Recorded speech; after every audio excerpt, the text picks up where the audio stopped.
How to recover WhatsApp view once photos. Hey everyone, welcome back to the channel. In today's video, I'll show you whether it's possible to recover WhatsApp view once photos and share some tips to save them in the future. So now, without further ado, let's get started. So here, first know that the WhatsApp view once photos disappear immediately after being opened, and they are designed for privacy, so WhatsApp doesn't officially store them in your chat or gallery. But here, if you regularly backup your WhatsApp, you might restore a backup from before you open the photo.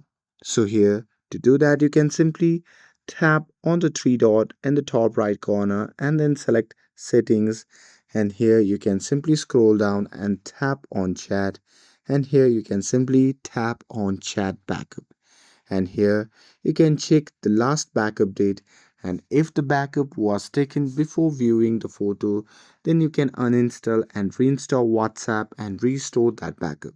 But keep in mind that any messages or media sent after that backup will be lost when you restore.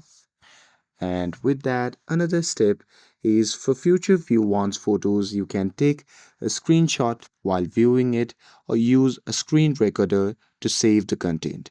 But always ask the permission for capturing someone view once photos with consent. And that's it. So here to summarize, you cannot officially recover view once photos after opening them, but backups or screen recording can help in the future. And with this, if you found this video helpful, then don't forget to like, share and subscribe to get updated for more videos. Thanks for watching and I'll see you in the next video.